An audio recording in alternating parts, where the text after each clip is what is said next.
This season, there was one question I asked every guest. If you had a magic wand and you could give every human on earth One piece of knowledge or skill, and what would it be?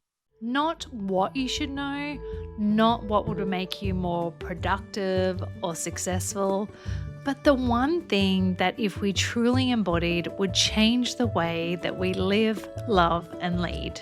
Because that answer reveals something important, something about what we each deeply believe the world needs. And right now, in a world where so many people are hurting, so many people are struggling to understand how we got here and how we move forward in a way that is peaceful, loving, and inclusive, these answers feel more important than ever.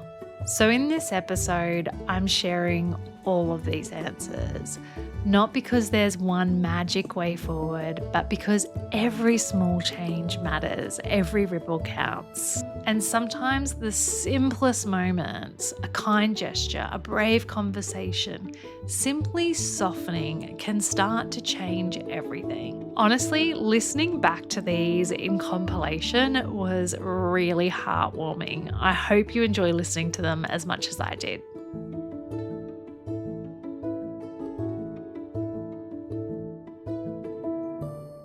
If you had a magic wand and you could impart any skill or any one piece of knowledge to everyone out there, every human, what would it be? Making mistakes is okay. Making mistakes with your health, with what you say, with how you interact with people, it's okay. It's very closely tied to self-compassion, to be honest with you. It's actually okay to slowly try things out. And if it's not right for you, you just pivot and you do the next thing. If you had a magic wand and you could give every human on earth one skill or one piece of knowledge, what would it be? I would say you just can't take life and yourself too seriously. I think in all of the things I always come back to that touchstone. And I think Oscar Wilde says something, about not taking certain problems too seriously, but it is true. I think life is absurd. Things that happen in our lives are absurd, and we need to find the absurdity in it. And I think taking yourself less seriously and accepting even your foibles and the areas that you mess up, and being able to laugh at yourself and laugh at life, I think is really important. And from what I understand, I've heard Australians like to laugh a lot, so I don't know if that's true. So I've heard that is a welcome sentiment.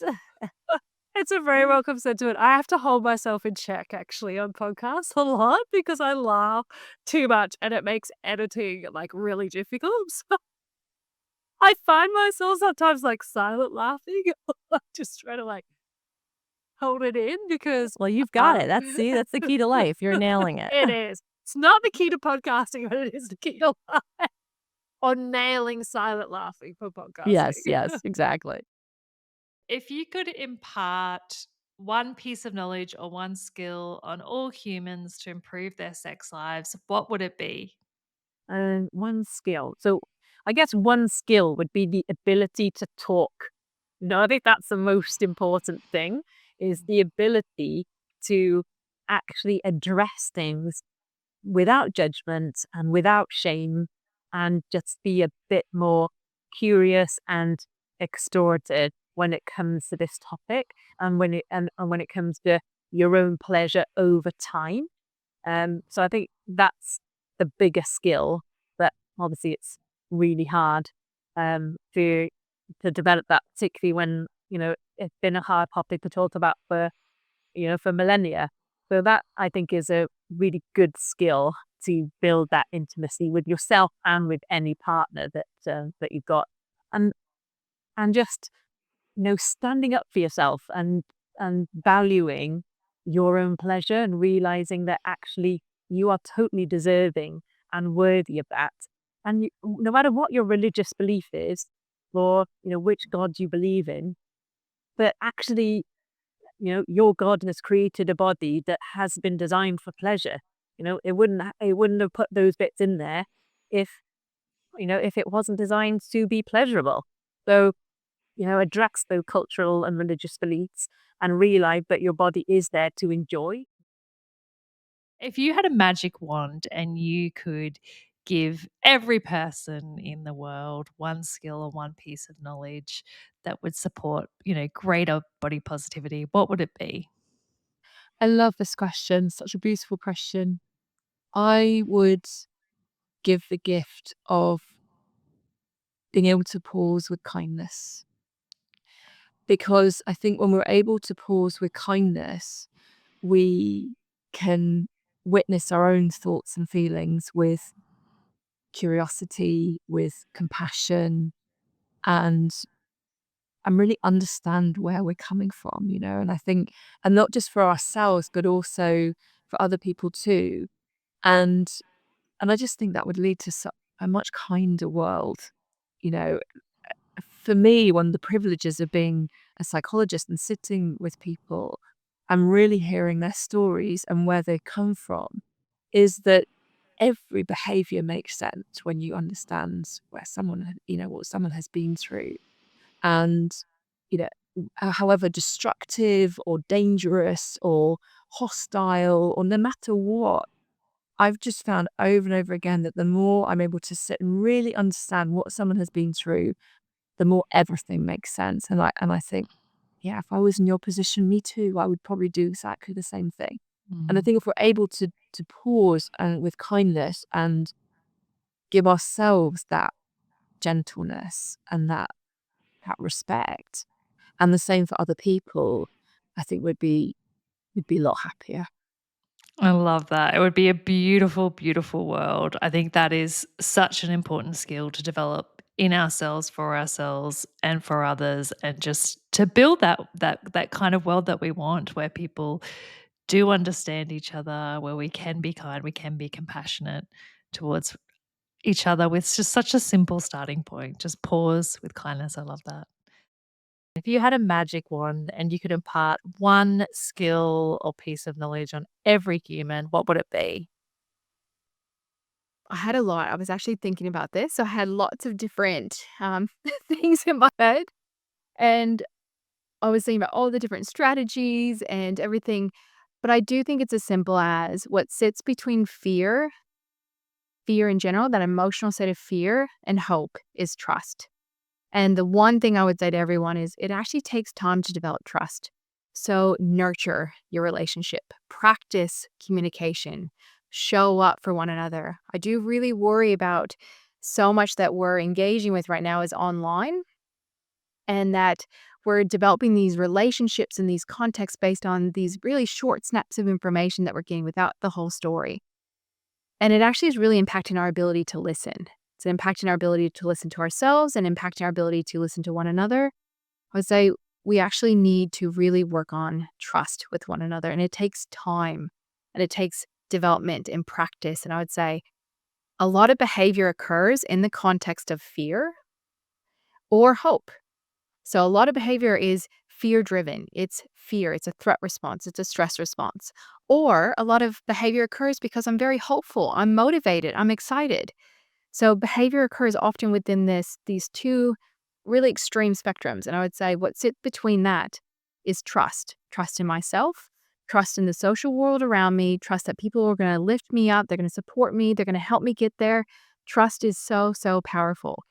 And we need to nurture trust. So if we want to actually develop behavior and we want to shape behavior change in our workplace, in our relationships with our children, we need to connect first before we correct. We need to build trust. We need to have a real focus on this connection with one another and the sense of belonging so that I can fall down and get back up. But I'm going to do it in a way that teaches me what to do next, doesn't shame me and punish me, where I just avoid and hide away from the world.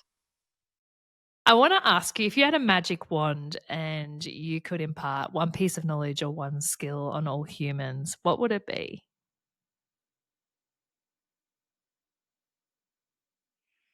One skill. Oof. Um, wow. Picking one is hard. One that took me a really, really long time to learn, and I work on with many of my clients, is that failure is not an outcome, it's an opportunity. And so when things don't go the way you plan, that might be a relapse. It may be a broken marriage. It may be a broken relationship or a car accident. When things don't go the way you wanted them to, it's an opportunity to learn. Do not squander it. Squeeze every bit of learning you can from it so that you don't end up repeating, or at least you lower the probability of repeating the same mistake again. If you had a magic wand and you could impart one piece of knowledge or skill on every human, what would it be? Ooh, I like the idea of a magic wand. It's my favorite coaching question. You stole it. You exposed it. I guess, well, can I cheat and just make it a little bit longer than one word or one skill? Yeah, of I would course. probably, I would probably say it's something like courageous and self-compassionate self-awareness. Just because, based on everything we just discussed, we need that self awareness. We need then the courage to actually go our own path. And I'm just throwing in self compassion, which we haven't spoken about, but self compassion has changed my own life. And I constantly work with clients who are so high achieving and they are so hard on themselves, and they believe they need to be hard on themselves in order to keep that bar high. Research Yes. shows the exact opposite. And any anecdotes I have from myself and any of my clients and the people around me, it is complete bullshit. Research shows so clearly that when we become kind to ourselves, we actually become more productive, more, you know, more high achieving or whatever. And that's not even the point. It's just the right way to be and treat yourself.